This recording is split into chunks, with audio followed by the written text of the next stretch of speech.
Hi, I'm Jim Bonner with the Audubon Society of Western Pennsylvania. It looks like we're all going to have a bit more time to spend around our homes for a while. The upside of that is there'll be more time to watch the birds at your feeder. I'm fortunate enough to have a wide range of feeders around my yard, and one of my favorites is the woodpecker or peanut feeder. In addition to woodpeckers, I see titmice, nuthatches, wrens, and this year there's been a mockingbird as a daily feature at this feeder. Since our nature stores are closed and you have a lot more time on your hands, I thought I'd walk you through making your own woodpecker feeder at home with just some common items you can find in your house or around your yard. Then we'll head to your cupboard to find some food to feed the birds. But for now, let's head to the shop.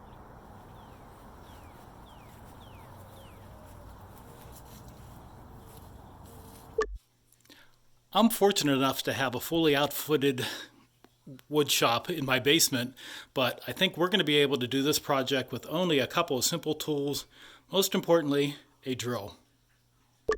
So I went looking around the yard and around the house and found a few things. This is a chunk of wood left over some building project that I had, a little piece of poplar. I went out to the wood pile for our fireplace and I found a nice little chunk of wood as well.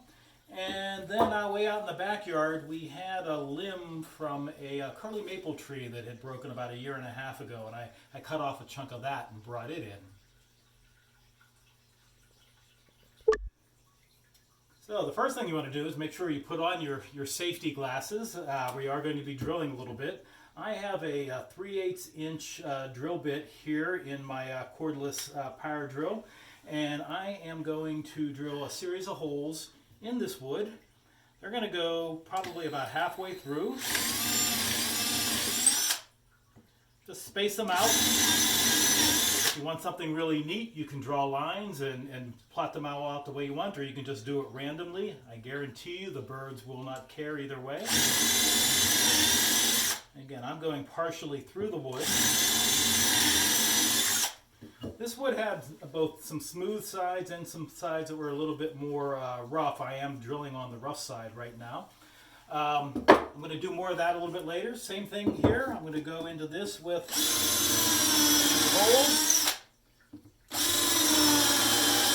Now you do want to be careful. Make sure it's a stable piece of wood. If you do go to draw on the other side, it might move around a little bit. You want to make sure you have it secure. Do that. Now, if you're going to happen to have a round piece of wood like this, you're either going to want to try to put it into a vise. Again, I'm fortunate to have one here at the end of the table that I can use to drill with.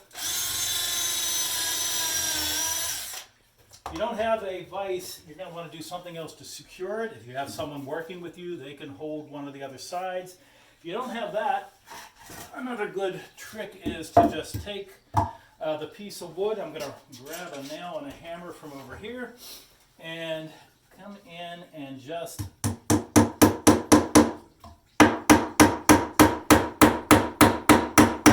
secure the wood down a little bit to the other plank, and that will hold it stable for you while you're drilling. If you're doing this on the kitchen table, do not pound the nail into it. Make sure you get a scrap piece of wood. Now we're going to, through the magic of editing, we're going to cut away for a little while I continue drilling holes. Alright, so I continued drilling holes in all 3 of our pieces of wood. Just a bunch more of the 3/8 inch, and then I did switch to a larger bit and did some 3/4 inch ones for a couple other types of food that I'll show you in a few minutes. I also drilled a hole in the top of the wood, and I happen to have an old S-hook lying around. I think this used to hold clothesline in the basement laundry room at one time, and I'm just repurposing it here. But by drilling a pilot hole, it just goes in very easily, and I can use that to hang it from a tree or from a branch. The other one, I happen to have a completely eye hook. I'll do the same thing, and I'll use that on a little bit of chain or some other S-hook out in the yard. This one, if you don't happen to have any hooks at home, I just drilled a hole all the way straight through it, and I can use that to take some clothesline or twine or some other kind of rope, and I'll be able to tie that and use that off of the branch. All right, so after building these, I went upstairs and went into the pantry and did a little bit of rating of things that were up there. These are all things that would be safe for birds to eat, you might have up there. This is probably a good time to get rid of a few things that might maybe a little old, or you really don't know what to do with. Of course, one of the favorites that a lot of people use is peanut butter. With peanut butter, you can simply fill up some of the holes, putting one in each one of those, just like kind of plastering it in there. And in addition to the peanut butter itself, you can put in just some peanuts. They'll fit right in the hole as well. The peanut butter may actually hold them in there if they're a little small for the hole. Otherwise, you can just put peanuts in by themselves as well.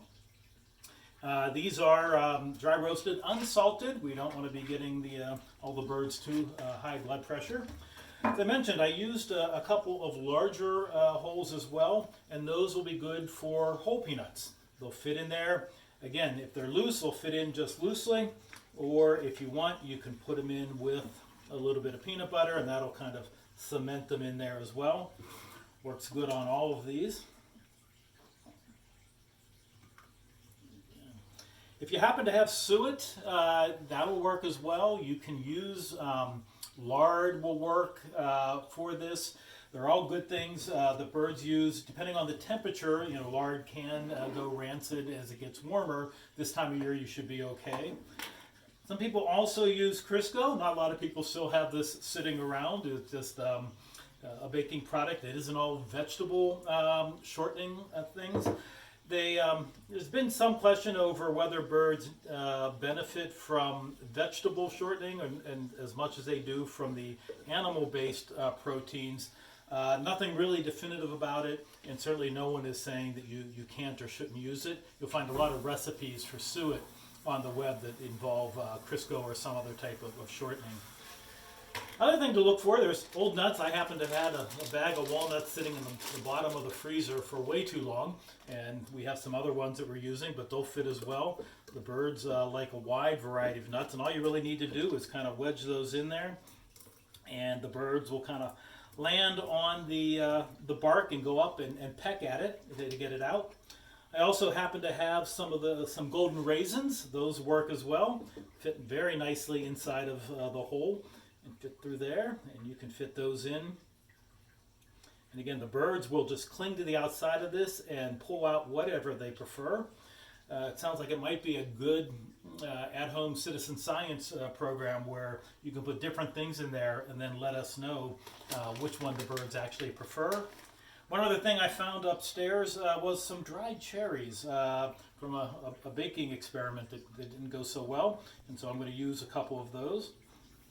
If you have other dried fruits like apricots, figs, even prunes, those would work. Some you may want to soak for a while, make them a little softer, and that'll just make it easier to get into, and the birds, again, will enjoy them for doing that.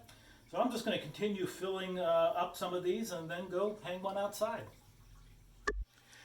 And there we are. We've made a woodpecker feeder. And I even have the benefit of being able to watch this one from my shop. Now, if you make one at home, I hope you'll send us a picture. You can actually send it directly to me at jbonner@aswp.org, or you can post it on our Facebook site. We're going to be continuing to make other videos, and you'll find all of them on aswp.org. I think tomorrow I may make a birdhouse.